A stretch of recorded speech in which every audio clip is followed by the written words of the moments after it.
నమస్తే. మనము భగవద్గీతని ప్రస్తుత పరిస్థితుల్లో ఎలా అర్థం చేసుకొని అంటే అసలు ఏం చెప్పారు, అసలు సత్యం ఏంటి, దాన్ని ఎలా అవగాహన చేసుకోవాలి, దాన్ని ఎలా అనుభవంలోకి తెచ్చుకోవాలి, ఎలా మనకిచ్చినటువంటి భగవతత్వం ఇచ్చినటువంటి ఈ పరికరం ఏంటి, ఈ పరికరం అంటే మన ఇన్స్ట్రుమెంట్, మన శరీరం. ఈ శరీరంలో ఏముంది, ప్రాణం ఉంది, మనస్సు ఉంది. ఈ ప్రాణశక్తిని, మానసిక శక్తిని ఉపయోగించి శరీరంతో దేనికోసం వచ్చామో ఆనందం కోసం, అనుభవం కోసం, సిద్ధి కోసం, సాక్షాత్కారం కోసం వచ్చాము, అంతే 100%.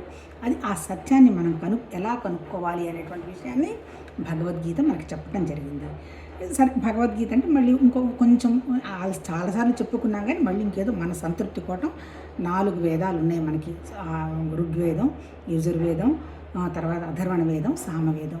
ఈ 4 వేదాలంటే ఏంటి, తెలుసుకోవటం అని అర్థం. తెలుసుకోవటం అంటే ఏంటి, గ్రహించారు, దర్శించారు.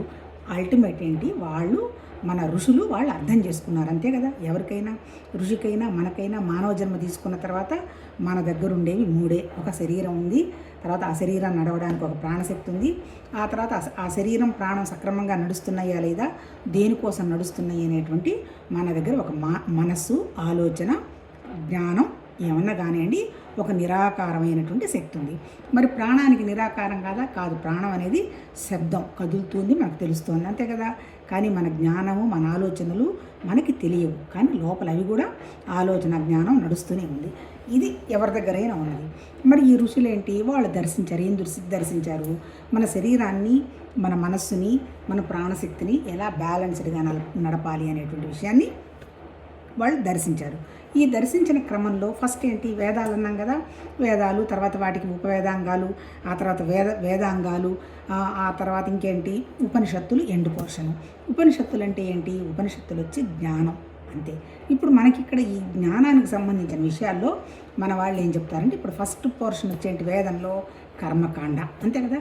అంటే కర్మ అనుష్ఠానం, అంటే మళ్ళీ యోగం కాదు, వేదాల్లో చెప్పింది కర్మకాండ. ఎట్లా శరీరం ద్వారా ఎలా మనం అనుష్ఠానం చేయాలి, ఎలా శరీరాన్ని చూసుకోవాలి, అంటే దీని ద్వారా చేయాల్సినటువంటి ధర్మాలు ఏంటి అనేటువంటి విషయాన్ని కర్మానుష్ఠానం అంటారు. రెండో దాన్ని ఏమంటారు, ఉపాసన అంటారు. ఉపాసన అంటే భక్తి, అంతే కదా. ఒక భగవంతుడు ఎవరో ఉన్నారు, ఆ భగవతత్వం ఒకటి ఉంది, దానికి మనం ఎట్లా కృతజ్ఞత చెప్పుకోవాలి, మనం ఎలా పూజలు చేయాలి, ఎలా ఏంటి అనేటువంటి చెప్పింది ఉపాసనాకాండ. అది కూడా వేదాల్లోనే ఉంది. కాకపోతే ఏంటి, వేదాలకు వచ్చిన ఎండ్ పోర్షన్ ఏమంటారు అంటే ఉపనిషత్తులు అంటారు. అంటే వేదంలో కర్మకాండ, భక్తికాండ, ఆ తర్వాత ఉపాసన, వాటెవర్ మేబీ, తర్వాత లాస్ట్లో వచ్చి ఉపనిషత్తులు అంటారు. ఉపనిషత్తులు అంటే ఏంటి, ఉపనిషత్తులు అంటే జ్ఞానం, జ్ఞానకాండ. అసలు ఏంటి, ఎప్పుడు ఈ జ్ఞానస్థితి వస్తుంది, నువ్వు కొంచెం కర్మ విషయంగా నిర్వర్తించి, ఈ కర్మలో ఏమీ లేదనేటువంటి విషయాన్ని గ్రహించి, కొంత మనసు మీద మనం పనిచేసుకొని, ఈ అనవసరం ఆలోచనలన్నీ ఎలా ఆపాలి అనేటువంటి విషయం కొంత అవగాహనకు వచ్చిన తర్వాత సత్యం ఏంటి, అసత్యం ఏంటి అనేటువంటి విషయంగా మనం ముందుకెళ్తున్నప్పుడు, నాకు ఇంకా భగవతత్వం తప్ప ఇంకొకటి ఏమీ లేదు, వద్దు అనేటువంటి వ్యవహారంగా వచ్చినప్పుడు, దాన్ని అంటే ఏంటి, ఆ జ్ఞానాన్ని సమిష్టిగా అర్థం చేసుకొని ఆచరణ తెచ్చుకొని సత్యం ఏంటి, అసత్యం ఏంటి అనేటువంటి విషయాన్ని గ్రహించడానికి చెప్పటం జరిగింది ఉపనిషత్తులు, జ్ఞానకాండ. అదొచ్చేంటి, వేదాల్లో ఎండు పోర్షన్, అందుకే దాన్ని వేదాంతం అన్నారు. వేదాంతం అంటే ఏం లేదు, వేదం అంటే తెలుసుకున్నది, జ్ఞానం, అది కూడా అంతం కావటం అని అర్థం. సో ఇప్పుడేంటి, మనకు బోలెడు ఉపనిషత్తులు ఉన్నాయి. తర్వాత ఎంతమంది మహా ఋషులు ఎన్ని వేల సంవత్సరాలు ప్రపంచం నడిచిపోయిందో మనకు తెలియదు. ఎవరి అనుభవానికి అనుగుణంగా వాళ్ళు ఒక్కొక్క సిద్ధాంతము, దానికి సంబంధించింది కొంతమంది ఆచరణ అంతా చేసుకుంటూ వచ్చారు. కాకపోతే అల్టిమేట్ ఏంటి, ఇది సత్యం, ఇది ఇలానే ఉంది అనేటువంటి అవగాహన 100% చెప్పడం జరగల. కాకపోతే వాళ్ళు ఏమన్నారు, ఎవరి అనుభవానికి వాళ్ళకే తెలుసుకోవాలి, నీ మనసులో ఏది ఉంటే నువ్వు అదే గ్రహిస్తా ఉన్నారు. ఇప్పుడు మనం భగవద్గీతలో మనం చదువుకున్నాము, నిన్న 11వది మనం చదువుతున్నాం ఏంటి, విభూతి యోగం. దాంట్లో కూడా ఏం చెప్పారు, అన్నీ చూడు, నాకు అన్నీ చూపించయ్యా, నాకేం అర్థం కావడలేదు, నువ్వు చెప్పింది కొంతవరకు అర్థంగా చేసుకున్నాను, నాకు కొద్దో గొప్ప పవిత్రత వచ్చిందని కనుక నువ్వు నమ్మావు అంటే విషయాన్ని చెప్పు అంటాడు. ఇక్కడ పవిత్రత అంటే ఏంటి, చాలామంది అంటారు ప్యూరిఫై కావాలి. ప్యూరిఫై అంటే ఏమీ లేదు, ఉన్నదంతా ఒకటే విషయం అనేటువంటి అవగాహనకి రావడమే ప్యూరిఫికేషన్. అంటే ఏంటి, నేను వేరు, భగవతత్వం వేరు అనేటువంటి భావం కనుక ఉంటే దాన్ని ద్వంద్వం అంటారు, అంటే ద్వైతం అంటారు. అంటే ఇప్పుడు మన జీవత్వంలో అన్ని ద్వంద్వాలే, అంతే కదా.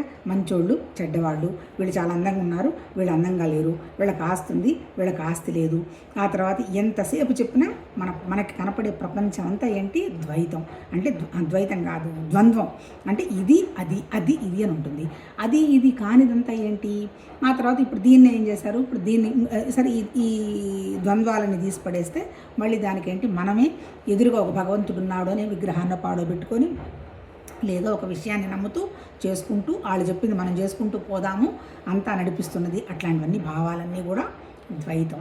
అంటే ఏంటి? నేను వేరు, వేరేదేదో ఉన్నది అనేటువంటి భావం ద్వైతం. నిజం చెప్పాలంటే ఈ ఉపనిషత్తుల్లో చెప్పినటువంటి పాప పుణ్యాలంటే ఏంటి? నేను వేరు, భగవతత్వం వేరు అనుకోవటమే పాపం. ఇంకా అదర్వైజ్ పాపమే లేదు. ఎంత అద్వైతం అంటే ఏంటి? ఇంకా ఎంత దూరం వెళ్ళి చెప్పారు? అసలు జీవుడు లేడు, ప్రపంచం లేడు, నిన్ను కూర్చోనిది నీలో ఉన్నది ఎవరు? భగవతత్వమే. అంటే ఏంటి? నువ్వు దుఃఖపడటానికి ఇక్కడ ఏమీ లేదు, నువ్వు చేయటానికి ఏమీ లేదు. నీలో ఉన్న భగవతత్వమే నడిపిస్తుంది, ఉంచుతుంది, తీసుకెళ్తుంది అనేటువంటి భావనలో అద్వైత వేదాంతం చెప్పటం జరిగింది. విశిష్ట అద్వైతం అన్నా లేదంటే విశిష్ట శివతత్వం అన్నా వాళ్ళు నమ్ముతున్నటువంటి ఒకళ్ళు తప్ప ఇంకొకళ్ళు లేరు అనేటువంటి భావనలో వాళ్ళు ఉంటారు. అల్టిమేట్ ఏంటి? చాలామంది ఏమంటారంటే ఇవన్నీ తెలుసుకున్నాము, చెప్తున్నాము, అది ఇది, కానీ అనుభవానికి రావాలి, అనుభవం లేకపోతే ఎట్లా అంటారు. ఏం అనుభవానికి వస్తావు? ఉన్నదంతా ఒకటే భగవతత్వం అంటున్నావు, ఇంకా మరి దానికి నువ్వు అనుభవం ఏంటి? నీలో ఉన్నది కూడా అదే అన్నప్పుడు అనుభవం ఏంటి? దానికి ఏం చెప్పారంటే మహానుభావులు, అనుభవం అంటే ఏంటి? నువ్వు గుర్తించావు, అదే అనుభవం. అంటే ఏంటి గుర్తించాలి? పరమాత్మతత్వం అంతా ఉన్నది ఒకటే అనేటువంటి విషయం జ్ఞానం, అంతే కదా. ఆ జ్ఞానం ఏంది? ఆ జ్ఞానం తర్వాత జ్ఞానం వల్ల నీకేం వస్తుంది? ఆనందం వస్తుంది, అంతే కదా. ఈ బ్రహ్మానందం కానీ, ఈ జ్ఞానం కానీ, ఇదంతా కూడా ఏంటి? అదంతా ఇక్కడే ఉంది కదా అనేటువంటి విషయాన్ని నువ్వు కనుక్కున్నావు అనుకో, గుర్తించావు అనుకో, అదే అనుభవం. అంటే ఏంటి? ఎట్లా మరి? దాన్ని నువ్వు గట్టిగా పట్టుకొని ఉండాలి. ఇటువంటి సర్కమస్టెన్సెస్లో కూడా సపోజ్ హెల్త్ బాగుంది, సంతోషంగా ఉన్నాము, ఏదో చెప్తున్నాము, కేవలం ఆ పరమాత్మతత్వ జ్ఞానం వల్లనే ఇదంతా జరుగుతుంది అనేటువంటి ఒక కృతజ్ఞత, ఒక సరెండరింగ్. లేదు రేపు వండర్ఫుల్గా హెల్త్ బాగుండదు, ఆల్మోస్ట్ ఆల్ బెడ్ రిడన్కి వస్తారు, అప్పుడు కూడా ఏంటి? అటువంటి సర్కమస్టెన్సెస్లో కూడా మనదేం లేదు, అంతా అదే అనేటువంటి విషయాన్ని నువ్వు కనుక్కోవాలి. అంటే ఎటువంటి పరిస్థితుల్లో కూడా కనుక్కోవటమే. సపోజ్ కోమాలోకి వెళ్ళిపోయాము, మన మనసు లేదు, మనం లేదు, మనకేమీ తెలియదు అంటే తెలుస్తున్నంత కాలం మనం చేయాల్సింది ఏంటి? అదే కదా అనేటువంటి విషయాన్ని గుర్తించాలని భగవద్ చెప్తుంది. తర్వాత మనం గుర్తించకుండా ఆపుతున్నది ఏంటి? మమ అంటే నాది అనేటువంటి నా దేహం నన్ను ఆపుతోంది. అంతా నాది, నా శరీరం, నా ప్రాణం, నా మనసు, నా బంధువులు, నా వస్తువులు, నా కోరికలు, నా ఇంద్రియాలు, ఇవన్నీ. ఇప్పుడు నువ్వేంటి? నువ్వు నా మమ కాదు. ఈ మమని తీసుకెళ్ళి ఏం చేసి అప్పుడు ఏదో చేస్తారు కదా, మనం ఫంక్షన్స్కి వెళ్ళినప్పుడు తెలుస్తుంది, గృహప్రవేశాల వాటిలో అహం మమ అంటుంటారు. తర్వాత ఏంటి? స్వాహ అంటుంటారు. స్వాహ అంటే ఏంటి? మండుతున్న అగ్ని లాంటి దాంట్లో నీ చెత్తా చెదారం అంతా వేసిపడే అంటారు. ఎట్లా? ఎవరు వేయాలి చెత్తా చెదారం? అంటే ఊరికినే వాటిని ఏమంటారు? మనం కమలా విత్తనాలు, ఆ తర్వాత కొబ్బరి ముక్కలు, ఆ తర్వాత బనవరాలు, ఇవన్నీ వేస్తే పోతాయా? అది ఊరికి అట్లన్నా మన బుర్రబెట్టి అర్థం చేసుకుంటాము అనేటువంటి ప్రాసెస్ తోటి ఆ మహానుభావులు ఆ కర్మకాండ చెప్పారు. పడేయాల్సిందేంటి? మానసికంగా తీసేసుకోవాలి. మానసికంగా 50% తీసేసుకోగలిగామని, అది తీసేసుకోవడం అంటే ఏ విషయం చూసినా ఇది మంది కాదు, ఇది నాది కాదు అనేటువంటి విషయం వచ్చావు అంటే 50% తీసేసినట్టే. మిగిలిన 50% ఎట్లా? నీలో నువ్వు ఉండడం. అంటే నువ్వు ఉన్నావు, భగవతత్వం ఉన్నది, దానికోసం మరే ఈ శరీరం ఉంది, ఈ మనసు ఉంది, ఈ ప్రాణం ఉంది, ఈ మూడు ఉన్నది పరమాత్మతత్వం అనేటువంటి భావంలోని నువ్వు ఏ పని చేస్తున్నా ఎంతవరకు చేయాలో అంతవరకు చేసి నీలోకి వచ్చి నువ్వు ఉండగలగడమే అనుభవం.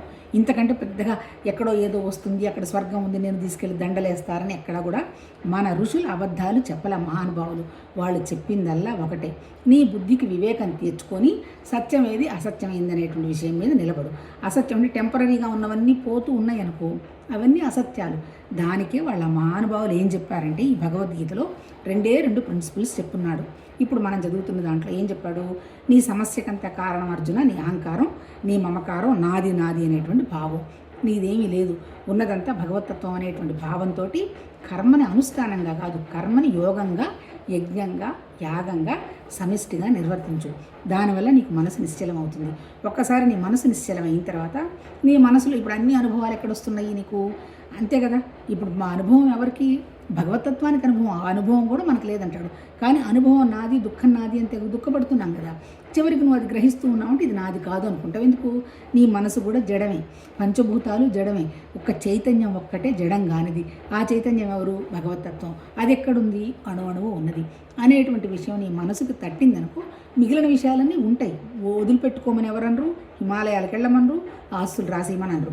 కానీ మానసికంగా ఇదంతా ఒకటేనేటువంటి ఆ స్థితిలో ఉంటూ మిగిలిన కార్యక్రమాలన్నీ నీ ద్వారా ఎన్నాళ్ళు కండక్ట్ చేయాలో అన్నాళ్ళు కండక్ట్ జరిగి, ఈవెన్ నేను చెప్తున్నా హెల్త్ ప్రాబ్లం వచ్చినటువంటి అటువంటి పరిస్థితుల్లో కూడా దాన్ని గుర్తించి కూర్చొని ఉండడం, ఇదే అనుభవం అని చెప్తున్నారు ఏ ఋషులు చెప్పినా, మహానుభావులు చెప్పినా. సో ఏంటి? ఫస్ట్ ప్రిన్సిపల్ ఏంటి? ఉన్నది ఒకటే తప్ప ఇంకొకటి కాదు అనేటువంటి భావం, అంతే కదా. అది నీ మనసుకు ఆలోచన ఇయ్యి. ఆ మనసు భావం మీదనే భక్తితోటి నిలబడు. నిశ్చల భక్తి, అనన్య భక్తి. ఇంకా నాకేం వద్దు, అన్నీ ఉన్నాయి, చాలు, భౌతికంగా ఉన్నవన్నీ వెళ్ళిపోతున్నాయి, వెళ్ళిపోకుండా ఉన్నటువంటి ఆ భగవతత్వం తప్ప మనకేం అవసరం లేదు. ఆ భగవతత్వం ఎవరే కాదు, ఇక్కడే ఉన్నది, దుఃఖం లేదు, సంతోషం లేదు, బాధ లేదు అనేటువంటి తత్వంలో ఉండడం ఫస్ట్ ప్రిన్సిపల్. రెండోది ఏం చెప్తున్నాడు ఇక్కడే, ఇప్పుడు భగవద్గీతలో ఇప్పుడు మనకేం చెప్పాడు? 1 నుంచి 6 వరకు అసలు కర్మ, భక్తి, ఆ తర్వాత జ్ఞానికి ఉండాల్సిన లక్షణాలు, భక్తుడికి ఉండాల్సిన లక్షణాలు అవన్నీ చెప్పాడు. 6 నుంచి 12 వరకు ఎక్స్క్లూజివ్గా భక్తి గురించి చెప్తున్నాడు. ఇప్పుడు మనం భక్తి గురించి 11వ చాప్టర్ వచ్చి విశ్వరూప సందర్శనం మాట్లాడుకుంటున్నాము. ఇప్పుడు ఫస్ట్ ప్రిన్సిపల్ ఏంది? నిరాకారమైనటువంటి భగవతత్వంతోనే ప్రకృతి అనండి, ఆ తర్వాత పంచభూతాలు అనండి, చెట్లు జాములు అనండి, కొండలు గుట్టలు అనండి, మన జీవ చైతన్యం అనండి, తర్వాత పురుగులు అన్నీ దాంట్లోనే వ్యక్తమైంది అనేది ప్రిన్సిపల్ చెప్పాడు. ఇప్పుడు ఇంకా ఏం చెప్తున్నాడు? ఎక్స్క్యూజ్ మీ, అర్జునుడు ఏమడుగుతాడు? నాకు అన్నీ చెప్పావు, బాగానే ఉంది, నాకు అంతా అర్థమైంది, ఇంకా ఏదో తెలుసుకోవాలనుంది, అసలు నీ ఒరిజినల్ రూపం ఏదో చూపించావా అని అడుగుతాడు. ఇప్పుడు ఫస్ట్ ప్రిన్సిపల్ ఏంది? ఉన్నదంతా ఒకటే నిరాకారతత్వం. రెండోది ఏమంటాడు? ఆ నిరాకారతత్వానికి ఎక్స్టెన్షన్ అంటే ఏంటి? నాది, ఇప్పుడు నా దగ్గర ఉన్నది, నేను ఒక శరీరం ఉన్నాను. శరీరం ఎట్లా నడుస్తుంది? లోపల ఉన్నటువంటి నాకు కనపడకుండా ఉన్నటువంటి నిరాకారమైనటువంటి నా జ్ఞానం, నా ఆలోచన నన్ను నడిపిస్తుంది. అంతేకాదు, నిరాకారమైన నా ఆలోచన జ్ఞానం ఎక్కడ కనపడుతుంది? ఎందువల్ల నడుస్తోంది? నా దగ్గర ప్రాణం ఉంది కాబట్టి. ఈ ప్రాణం ఉందంటే ఉష్, కానీ ప్రాణం ఉంది, ఆలోచన, జ్ఞానం ఉంది కాబట్టి ఈ రెండు కలిపి నాతో ఏం చేస్తున్నాయి? ఈ శరీరం ద్వారా నడుస్తున్నాయి. మరి ఈ శరీరం ఎక్కడి నుంచి వచ్చింది? లోపల ఉన్న ప్రాణశక్తి శక్తి, మానసిక శక్తి రెండు నిరాకారమేగా, అవి రెండు నిరాకారం ఉన్నది. ఇప్పుడు ఈ ఎక్స్టెన్షన్ ఎక్కడిది? నా ఎక్స్టెన్షన్ అంటే అక్కడ భగవతత్వ ఎక్స్టెన్షనే మనతో పాటు కనపడుతున్నవన్నీ ఉన్నాయి, అన్నీ కూడా అదే విశ్వరూప సందర్శనంలో చెప్పాడు. ఇప్పుడు మన ప్రస్తుత పరిస్థితుల్లో భగవద్గీత అనుకుంటున్నాం కదా. భగవద్గీతలు ఇప్పుడు మన ప్రస్తుత పరిస్థితికి రావాలంటే మనం అర్థం చేసుకోవాల్సింది అంత నిరాకారమైనటువంటి శక్తి వల్ల నా వల్ల వ్యక్తం అయిపోయింది. మనం అందరం అందులోనే ఉన్నాము. ఊరికి జస్ట్ మధ్యలో మనం అర్జునుడు నిలబడేట్టుగా నిలబడతాము. చచ్చిపోయేవాళ్ళు చచ్చిపోతారు, ఉండేవాళ్ళు ఉంటారు. మన ద్వారా జరుపుకుంటూ పోతుంది. అంటే ఏంటి? మనసు మీద నేను నాది అనేటువంటి ముద్ర లేకుండా మన ద్వారా జరిగిపోతుంది పరమాత్మ తత్వ పని, ఆ ఆలోచన అనుకుంటూ ఉండడం, అది నిరాకారం. రెండోది ఏంటి? ఇది నా ఎక్స్టెన్షన్. ఈ శరీరం ఎక్కడి నుంచి వచ్చింది? నాకు ఎప్పుడో ఒక ఆలోచన వచ్చి ఉంటుంది, నేను మిగిలిపోయిన కోరికలు ఏమన్నా ఉన్నాయో లేవో, ఇవన్నీ కూడా ఇఫ్లు బట్లు ఇమాజినేషన్స్, ఎవరికి ఏమీ తెలియదు. ఈ శరీరం ప్రస్తుతం అయితే ఉంది, 100% ఉన్నది, 100% మాట్లాడుతున్నది, 100% సెల్ ఫోన్లో కెమెరా చూస్తున్నది. అంటే ఏంటి? ఇదంతా ఎవరి సృష్టి? ఈ మొక్కలు ఇక్కడ ఉంటే బాగుంటుంది, ఇది ఇక్కడ ఉంటే బాగుంటుంది. ఇప్పుడు చెప్పే భగవద్గీత ఇదంతా ఎందుకు? అవసరం లేదు నిజం చెప్పాలంటే. కానీ ఒక మంచి చీర కట్టుకుంటే బాగుంటుంది, కెమెరాలో ఏదో కనపడుతుంది, పిల్లలు బొల్లలు చూస్తారు. అందుకనేంటి? ఇవన్నీ తయారు చేశారు. ఎవరు తయారు చేశారు? పరమాత్మ నుంచి తయారు చేశాడా? పరమాత్మ తయారు చేయలే, నా లోపల ఉన్నటువంటి ఆ జ్ఞానమే తయారు చేసింది. కాకపోతే ఈ తయారు చేసింది ఇంతవరకు ఏదో కెమెరా ఉంది, పర్వాలేదు, భగవంతుడి దయ వల్ల అనేటువంటి భావంతో అంతవరకు ఆగితే పర్వాలేదు. దాన్ని ఇంకా ముందుకు తీసుకెళ్ళి వాళ్ళు చూసారా, వీళ్ళు చూసారా, ఎవరు చెప్పలేదా, ఏం లేదా, ఇంత కష్టపడి చెప్పటమే కానీ ఎవరు వింటలేదు, ఇవన్నీ వచ్చాయనుకో మళ్ళీ నా ఎక్స్టెన్షన్లో అనవసరమైనటువంటి సంస్కారాలు, ముద్రలు అవన్నీ ఏర్పడుతున్నాయి. జస్ట్ ఇదంతా ఎందుకు? 24 గంటలు టైం గడవాలి, జస్ట్ టైం పాస్. ఇది మరి అందించడం అంటే ఏంటి? ఒకళ్ళు అందించేది లేదు, ఒకళ్ళు అందుకునేది లేదు. అన్నీ ఇప్పుడు ఆయన చెప్పినట్టుగా కర్మని అనుష్ఠానంగా చేసి, ఉపాసనాన్ని అనుష్ఠానంగా చేసి, ఈ రెండు తర్వాత కూడా ఏముంది అనేటువంటి విషయాన్ని అవగాహనకు వచ్చినప్పుడు అప్పుడు జ్ఞానస్థితికి వస్తారు. అర్థం చేసుకోవాల్సింది ద్వైతంలో ఎప్పుడు కూడా ఇంకా ఇంకా ఇంకా అని ఉంటుందట. అంటే వాట్ నెక్స్ట్. ఇదిగోనమ్మా, నీకు బిడ్డ పుట్టాడు, వీడికి మంచి పేరు పెట్టు, వీడు మంచిగా బారసాల చేసి 4 దానాలు చేయాలి, వీడికి చేస్తే వీడు బాగుంటాడు అంటారు. దానాలు చేస్తాం, బాగుంటాడు, 3 ఏళ్ళు 4 ఏళ్ళు వస్తుంది. మరి ఇంకా దానం చేశాక మళ్ళీ రెండోసారి వచ్చమ్మా ఇదిగో వీడికి బాసర తీసుకుపోయి సరస్వతి పూజ చేయి, మంచిగా చదువుకుంటాడు అంటారు. ఓకే, పూజ చేసాం, 10th క్లాస్ అయిపోయింది, మంచి మార్కులతో పాస్ అయినాడు. అట్లాగే ఇంటర్మీడియట్లో చేరాడు, ఇంజనీరింగ్ అయిపోయింది. ఇంకా ఇంకా ఇంకా మంచి ఉద్యోగం రావాలి, వండర్ఫుల్గా మంచి ప్యాకేజీలు రావాలి, లేదా అమెరికా పోవాలి, ఇంకా ఇంకా ఇంకా అయిపోయిందమ్మా. మంచి పిల్ల, నేను ఎంత చెప్తే అంత చెప్పేట్టుగా వినేట్టుగా రావాలి, బాగా డబ్బు ఉండాలి, పిల్ల చక్కగా మా పిల్లోడికి తగ్గట్టుగా ఉండాలి, అన్నీ ఉండాలండి. మంచి మంచి వండర్ఫుల్ ఫ్యామిలీ. ఏం చేయాలంటే ఇది ఏముందమ్మా చేయడానికి, అక్కడికి పో, కాస్త పంతులు వాళ్ళు ఉంటారు, అక్కడికి పోయి పూజలు గీజలు చేయించరా, అవి చెప్పరా అని చెప్తారు. సరే అక్కడికి పోతాం, అవుతుంది, ఏదో పెళ్ళి అవుతుంది, ఏదో సరే మనం అనుకున్నవన్నీ అవుతాయో లేదో తీసి పక్కన పెట్టేస్తే ఎవరో అనుభవం కింద వాళ్ళు వస్తాయి. ఇంకా ఇంకా ఇంకా మనవడో మనవరాలు పుట్టాలి కదమ్మా, ఇంత చేశాము, ఇంకా పుట్టట్లేదు, 4 ఏళ్ళు అయిపోయింది, ఇంకా ఇంకా ఇంకా అయిపోయింది. అంటే అల్టిమేట్ ఏంది, ఈ ద్వైతంలో ఈ ఇంకా ఇంకా ఇంకా ఇంకా ఇంకా అనేది మనం పుట్టిపోయిందాక మనం వదిలిపోదు. ఆ ఇంకా ఇంకా ఇంకా వదలడాన్ని జ్ఞానకాండ భగవద్గీత చెప్పింది. ఏం చెప్తుంది ఇక్కడ భగవద్గీత, నీ మనసు మీద ఏం మరకలు ఏర్పాటు చేసుకోవాలి, జస్ట్ రిలాక్స్, హాయ్ క్యా ఫర్క్ పడతా, హాయ్ వచ్చా ఉన్నా వెళ్ళిపోతావు, దాని బదులు అంత టెన్షన్ పడాల్సినటువంటి అవసరం లేదు. మరి జరుగుతున్నవన్నీ జస్ట్ నిలబడ్డావు, అర్జునుడు నిలబడ్డట్టుగా జరిగిపోతున్నాయి, మనసు మీద పెట్టుకోవాలి. భక్తి భక్తి అంటే అసలు మరి దేవుడే లేడంటున్నాడు, నిరాకారం ఉంటున్నాడు, మరి ఇదంతా ఏంది, ఒక హయ్యెస్ట్ మీద విషయం అర్థమైందాక పెట్టుకో అంతే. పెట్టుకున్న తర్వాత ఏ మనసు పక్కన దొరుకుతున్నా కాదు కాదు ఇది నా దగ్గరే ఉంది అనేటువంటి విషయంగా లోపలికి తెచ్చుకుంటూ ఉండు అని చెప్తూ ఈ భగవద్గీత చెప్తున్నాడు. నిన్నేం చదివాము, 11 విశ్వరూప సందర్శనంలో ఏం చెప్తున్నాడు, తర్వాత ఇంకా చెప్పు, నాకు చూపించు అంటాడు. ఓకే, నేను చూపిస్తాను, నువ్వు నీ కళ్ళతో చూడలేవు, నీకు దివ్య దృష్టి ఇస్తున్నాను చూడు అని అంటాడు. అంటే ఏంటి, మనం ఎక్స్టర్నల్గా ఎంతసేపు చూసినా పంచభూతాలు, మనసు, బుద్ధి, అహంకారం ఇవి కనపడుతున్నటువంటివే చూస్తాము. అందుకని మనకి భగవత్తత్వంలో మహానుభావులు ఏం చెప్పారు, నీ ఎదురుగా ఏం కనపడుతున్నా అంతా భగవత్తత్వం అనేటువంటి భావంతో చూడడం అనేది ప్రాక్టీస్ చేసుకో. చూసుకున్న తర్వాత నీకు అవసరమైంది ఏంది, అనవసరమైంది ఏంది అనేటువంటి వ్యవహారం నీ బుద్ధికి వివేకం వస్తుంది. ఒక్కసారి బుద్ధికి వివేకం వచ్చిన తర్వాత కింద పడదిక అనవసర విషయాల్లోకి వెళ్ళదు అనేటువంటి విషయాన్ని మహానుభావులు, ఆ ఉపనిషత్తుల ఋషులు వాళ్ళు అనుకొని వాళ్ళ అనుభవానికి తెచ్చుకొని మనకి చెప్పటం జరిగింది. అల్టిమేట్ ఏంది, ఈ ఇచ్చినటువంటి భౌతిక జీవితాన్ని ఈచ్ అండ్ ఎవ్రీ మినిట్ అంతా భగవతత్వం అనే భావనతో ఎక్స్ప్లోర్ చేస్తూ హ్యాపీగా బ్రహ్మానందం అంటాడు. అంటే ఏంటి, మనకు జ్ఞానం ఆనందం అంటాడు. మనకు అల్టిమేట్గా నాలెడ్జ్ లేనిదే ఆనందం వచ్చే క్వశ్చనే లేదు. మీరు ఏ విషయానికన్నా తీసుకోండి, క్లారిటీయే ఆనందం. ఇప్పుడు ఇక్కడ క్లారిటీ ఏంది, నాది అనుకున్నంతసేపు నాకేం క్లారిటీ రాదు, ఇంకా ఇంకా ఇంకా వస్తుంటుంది. ఆ ఇంకాకి ఫుల్ స్టాప్ పెట్టడానికి ఆ విషయం ఏంది, భగవతత్వం అనేటువంటి ఒక భావమే అల్టిమేట్ చెప్పాలంటే. మళ్ళీ అన్నీ భావాలే, భావం అంటే ఆలోచనలే. బాగున్నాను అంటున్నాము, నేను చాలా ఆనందంగా ఉన్నానండి, నాకే దుఃఖం లేదు, సంతోషంగా ఉన్నాను అన్నాను. ఏంటది, అది కూడా అనుకోవటమేగా. బాగున్నానని అనుకోవడమే, బాగలేదు అని అనుకోవడమే. ఒకే కండిషన్లో ఇద్దరుంటారు. ఒకడు నేను బ్రహ్మాండంగా ఉన్నానండి అంటాడు, ఒకడు ఎప్పుడు ఏడుస్తూ వీళ్ళ మీద చాడీలు చెప్పి దుఃఖపడుతూ ఉంటాడు. రెండిటికి అర్థం ఏంటి, జస్ట్ అనుకోవటమే. ఇప్పుడు నువ్వు చేయాల్సింది ఏంటి, భగవద్గీత ప్రకారం అనుకోవడమే. ఏమనుకోవడం, ఉన్నదంతా ఒకటే భగవతత్వం అనుకోవడం. ఇంకా ఏమనుకుంటున్నాం, ఇదంతా నా సృష్టి అనుకోవటం, అంతే. ఈ 2 భావాల్లో కనుక మనం ఆ 2 భావాల్లో మనం నిలబడి ఉన్నదంతా ఒకటే భావం అనేటువంటి భావంగా లోపల ఉంటూ మనకిస్తున్నటువంటి మల్టిపుల్ యాక్ట్స్ అన్నీ మన ద్వారా చేసుకుంటూ పోవటం అనేటువంటి విషయం భగవద్గీతలో చెప్పాడు. సో ఇప్పుడు ఏమంటున్నాడు, సరే నీకు దివ్య దృష్టి ఇస్తున్నానని అంటే మనం కూడా ఏంటి, అన్నీ మనం అంతరంగంగా పరిశీలించుకోవడం. దివ్య దృష్టి అంటే ఏం లేదు, బయట నీకు కనపడుతున్న వాటి వల్ల నీకు ఆనందం సుఖం టెంపరీ అని తెలిసిపోతుంది. కానీ లోపల ఉన్న నీకు అనుకుంటున్నావు కదా, నేనే భగవతత్వం, నేనే ఆనందం, నాకు వండర్ఫుల్ అనుభవాలు వస్తున్నాయి అనుకుంటున్నావు కదా. ఈ అనుకోవటాన్ని నువ్వు ఎక్స్టెండ్ చేస్తూ ఈ బయట కనపడుతున్న విషయాల యొక్క వ్యవహారాన్ని తగ్గించుకుంటూ రావడం, అంతే. అంటే ఏంటి, వాటిని చూస్తావు, మాట్లాడతావు, వింటావు, కానీ వాటికి లోపల నువ్వు ఎటువంటి వాల్యూ ఇవ్వవు. దాన్నే ఉపేక్ష అన్నారు. ఇండిఫరెంట్గా ఉన్నావు అన్నాడు. ఇండిఫరెంట్గా నువ్వు ఉండాలి అంటే, నువ్వు ప్రాక్టీస్ ఉండాలంటే అనన్య భక్తి, అది తప్ప ఇంకొకటి లేదు అనేటువంటి ఒక హయ్యెస్ట్ థాట్. అది కూడా ఎక్స్ అనుకోవాల్సింది చెప్పాలంటే, ఎందుకంటే ఆ హయ్యెస్ట్ థాట్ని ఇలా చూసామని చెప్పాలి, ఎవరి భావానికి అనుగుణంగా వాళ్ళు చెప్పారు. అందుకని మనం కూడా ఏంటి, ఆ హయ్యెస్ట్ థాట్ మీద మనసు పెట్టి ఆ హయ్యెస్ట్ థాట్కి నాకు డిఫరెన్స్ లేదనేటువంటి విషయంగా అంతర్గతంగా లోపలికి నిరాకారంగా జరుపుకుంటూ పోవటమే సాధన అంతకంటే ఇంకేం. సరే నిన్నేం చెప్పున్నాడు, సరే నాకు చెప్పాయి అంటే సరే చెప్తాడు. నువ్వు అనవసరంగా అర్జున టెన్షన్ పడకు, వీళ్ళందరినీ చచ్చిపోయిన వాళ్ళు చంపేవాడు ఇక్కడ ఎవరు లేడు, ఆల్రెడీ నువ్వు చూడు నీ కళ్ళతోటి అంటాడు. చూస్తాడు, ఏం చూస్తాడు, ఆల్రెడీ ధృతరాష్ట్రుడు చచ్చిపోతాడు, ఆల్రెడీ ఎవరు భీష్ముడు, దుర్యోధనుడు అందరూ ఆయన కూరల్లో చిక్కి చిక్కి చిక్కి చచ్చిపోతారు.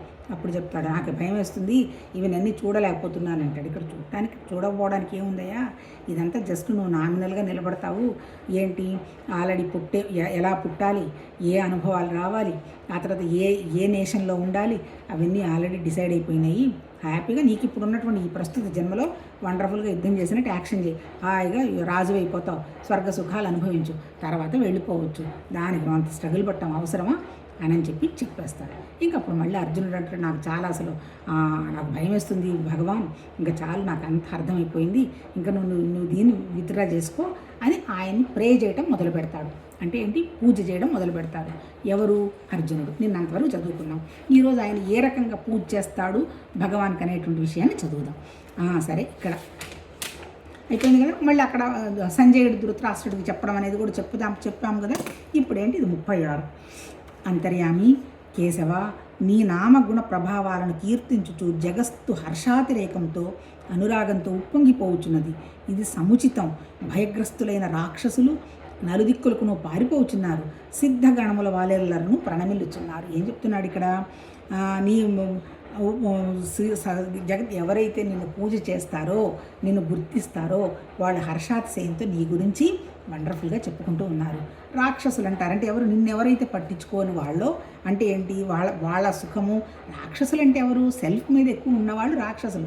రాక్షసులు అంటే సపరేట్ జాతి ఏం లేదు, వాళ్ళకి బుద్ధి పని చేయకుండా అంతా వాళ్ళు చేస్తున్నదే కరెక్ట్ అని ఎవడైతే రాక్షసంగా ప్రవర్తిస్తాడో తమో గుణంలో వాళ్ళు రాక్షసులు. అట్లాగే ఎవరైతే బుద్ధి సక్రమంగా లేకుండా అటు ఇటు ఇటు ఇటు ఇటు పరిగెడతారో వాళ్ళది ఇంకొక జన్మ అన్నారు. ఏది, కేరళ సారీ ఇప్పుడు కోతులని ఇప్పుడు మన వీళ్ళందరూ ఉన్నారు, సుగ్రీవుడు, వాలి, వాళ్ళంతా. అట్లాగే ఇప్పుడు ఆర్యులు అన్నారు కదా. ఆర్యులు అంటే ఏంటి, ఆర్యావర్త నుంచి వచ్చిన వాళ్ళు చాలా అందమైన వాళ్ళని వాళ్ళ నార్త్ ఇండియన్స్ అన్నారు. ఇవన్నీ కూడా మనం సృష్టించుకున్నది. అల్టిమేట్గా మనమంతా కూడా మానవులం, మానవ జాతి, మనసున్న వాళ్ళం, శరీరం ఉన్నవాళ్ళం, ప్రాణశక్తి ఉన్నవాళ్ళం. అంటే ఎవడైతే బుద్ధికి అనుగుణంగా సక్రమంగా పనిచేయడో, వివేకంతో ఉండడో వాళ్ళు రాక్షసుల కిందకు వస్తారు. వాళ్ళందరూ కూడా పారిపోతున్నారు. ఎవరైతే నిన్ను పూజ చేస్తున్నారో 24 గంటలు నీ గురించే మాట్లాడుకుంటున్నారు అంటారు. నిజమే కదా. మన మనసుకు మనం దేన్ని అంటిస్తే దాన్నే పట్టుకుంటాం. అబ్బా, ఒక కారు అనుకున్నాం, అన్ని కార్లు వెతుకుతాము, ఏ కారు బాగుంది, ఏ కారు బాగుందని ఆ కారు కొని ఆ కారింటికి వచ్చి ఒకసారి వెళ్ళొచ్చిందాక 24 గంటలు మనసులో ఆ కారే తిరుగుతుంది. అట్లాగే పిల్లల పెళ్ళిళ్ళు చేద్దామనుకున్నాం, ఎక్కడన్నా కూర్చో, ఎవరితోన్నా మాట్లాడు, ఏమన్నా సంబంధాలు ఉన్నాయా, పెళ్ళిళ్ళకి సంబంధించిన విషయాలు ఏందని అవే వెతుక్కుంటాం. డబ్బు సంపాదించాలని ఉంది, 24 గంటలు నోట్లో నుంచి డబ్బు మాట తప్ప ఇంకొకటి ఏమీ లేదు. ఈ డబ్బు మాటకు రావడానికి బదులు ఇంకోళ్ళు ఏమంటారంట, అవతల వాళ్ళందరూ డబ్బు కోసం చచ్చిపోతున్నారు అంటారు. నిజంగా అసలు ఆలోచన లేని వాడికి ఆ నోట్లోంచి ఆ మాటే రాదు. ఎవరికైతే నోట్లో ఆ మాట ఉంటుందో వాళ్ళకే ఆ మాటలు వస్తూ ఉంటాయి. ఎందుకంటే భావం అదే ఉంటుంది కదా.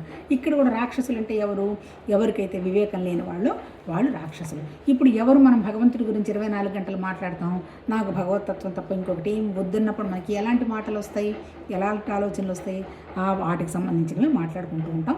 నిన్ను కీర్తిస్తున్నారయ్యా, నిన్ను పూజించే మంచి వాళ్ళంతా. ఎవరైతే నువ్వు వాళ్ళ మీద వాళ్ళు వ్యామోహం పెట్టుకున్నారో వాళ్ళందరూ కూడా నిన్ను చూసి పారిపోతున్నారు అంటాడు. మహాత్మా, నీవు సర్వశ్రేష్ఠుడవు, సృష్టికర్తకైన బ్రహ్మకే మూలకారకుడు కనుక వారు నీకు నమస్కరింపక ఎట్లుండును. అనంత దేవేశ, అసత్తులు నీవే, వాటికంటే పరమైన అక్షర స్వరూపుడు అనగా సచ్చితానంద బ్రహ్మవు నీవే. ఏం చెప్తున్నాడు, సత్తువు నీవే, చిత్తువు నీవే అంటే ఏంటి, భగవంతుడికి నామం ఉందా, రూపం ఉందా, ఎట్లా ఉంటాడు భగవంతుడు అంటే దానికి చెప్తాడు. సత్ అంటే ఏంటి, పరమాత్మతత్వం అనేది ఉండడం. చిత్ అంటే ఏంటి, తెలియడం. అంటే ఏంటి, ఒక పరమాత్మతత్వం అనేది ఈజ్ అంటే ఉండడం ఉన్నది. అది ఎవరికి తెలుస్తుంది, ఎవరు ఏ దృష్టితో చూస్తే వాళ్ళకి ఆ దృష్టితో తెలుస్తుంది. ఇప్పుడు ఏమంటున్నాడు, బ్రహ్మకే మూల కారకుడు అంటాడు. బ్రహ్మ వచ్చేటప్పటికి ఏమవుతుంది, సగుణాకారం వచ్చేసింది, అంతే కదా. పరమాత్మతత్వం అనేటువంటి నిరాకారం సృష్టి వ్యక్తం మొదలుపెట్టడం అయిన తర్వాత ప్రాణం వచ్చింది. ప్రాణంతో తర్వాత మనసు వచ్చింది, తర్వాత బ్రహ్మ విష్ణు మహేశ్వరులు అంటున్నారండి. సృష్టి స్థితి లయ ఇవన్నీ మనకు అర్థం అవడానికి, మనం అర్థం చేసుకోవటానికి పెట్టిన పేర్లే. బ్రహ్మ ఇవన్నీ కూడా అవి ఆకారాలు అనమాట.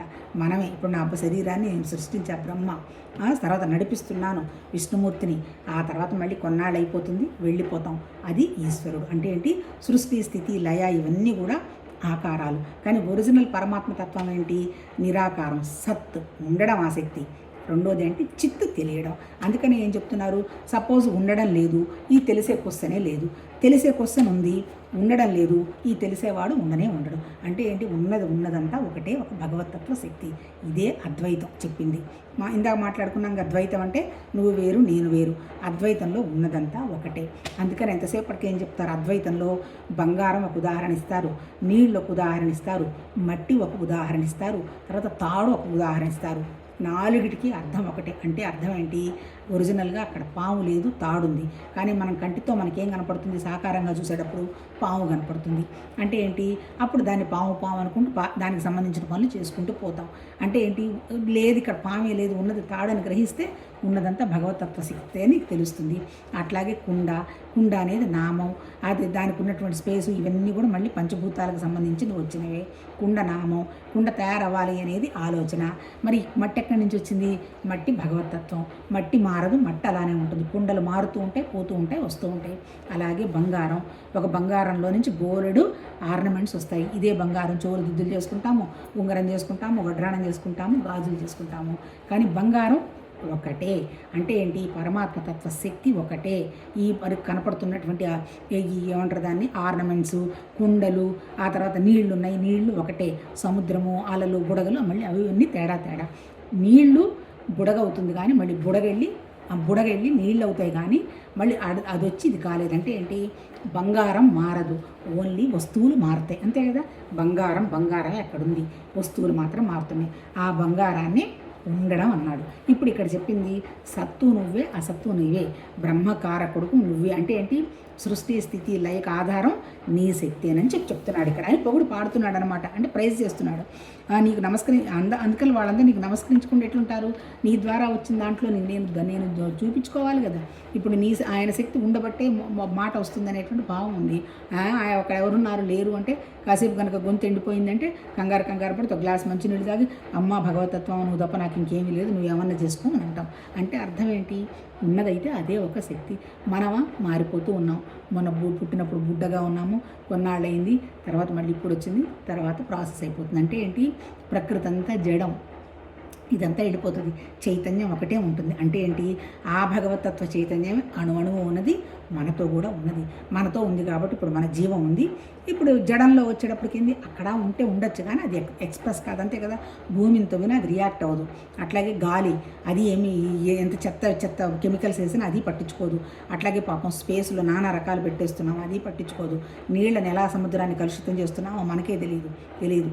అట్లాగే సౌరశక్తి, సూర్యుడు, అంటే ఏంటి, అవన్నీ కూడా పాపం ఉన్నాయి, కానీ అవన్నీ జడాలు. ఆ చైతన్యం ఉన్నదే, ఆ జీవ చైతన్యానికి సంబంధించినటువంటి శక్తి భగవతత్వ శక్తి అణువణువు ఉంది, మనతో కూడా ఉంది, అది నువ్వేనని చెప్తున్నాడు.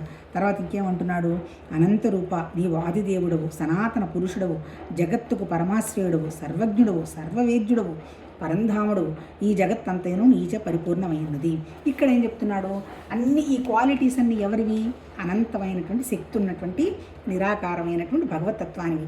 ఇక్కడ మళ్ళీ నామరూపాలు లేవు. అంటే పైన చెప్పాడు కదా, సత్తు నువ్వే, చిత్తు నువ్వు, అంటే ఉండడం నువ్వే, తెలియడం నువ్వే. అంటే సత్తు చిత్తు ఒకటే చైతన్యం. ఇక్కడ ఏం చెప్తున్నాడు, ఆదిదేవుడు అంటే అనంతమైన వాడివి, ఎప్పటి నుంచి ఎప్పుడున్నావో ఎవరికి తెలియదు, ఆది మొదట్లో నువ్వే ఉన్నావు. సనాతన పురుషుడు, సనాతనం అంటే ఎప్పటిదో ధర్మం, మనకి ఎప్పుడొచ్చిందో, ఎన్ని వేల సంవత్సరాల నాడు వచ్చిందో తెలియదు. చెప్తే నిన్న ఋగ్వేదంలోనే వచ్చింది స్క్రిప్ట్ సంస్కృతం. మరి అంతకుముందు ఇన్ని రకరకాల లక్షల పేర్లు వీళ్ళు క్రియేట్ చేశారు ఆ రోజుల్లోనే. మరి ఆ పేర్లు తర్వాత పెట్టారో, మరి ముందు పెట్టారో, నిజమో అబద్ధమో భగవతత్వం వల్ల తెలియదు. కాకపోతే ఒక శక్తి అయితే ఉన్నది, అది ఆ నిరాకారమైన శక్తివి, అది సనాతనం, జగత్తునకు పరమాశ్రయుడు. అంటే ఏంటి, జగత్తు ఉందంటే ఎవరి వల్ల ఉన్నది, ఆ శక్తి వల్లనే ఉంది. సర్వజ్ఞత అంటే అన్నీ నీకు తెలుసు, లేకపోతే అసలు ఈ నియతి ఎట్లా వచ్చింది. మనమే చూడండి ఎంత వండర్ఫుల్గా ఉంటుందో, చెట్టుని చూస్తాం, ఆకు పూలు, పండ్లు, తర్వాత మన శరీరం తింటాము, బ్రహ్మాండంగా ఆకలేస్తుంది, ఆ ఫుడ్ ఎంజాయ్ చేస్తాం, మళ్ళీ లోపలికి వెళ్తుంది, డైజెస్ట్ అవుతుంది, మళ్ళీ అది బయటకు వెళ్ళిపోతుంది. ఏంటి ఇదంతా? ఈ అద్భుతం అంటే ఏంటి?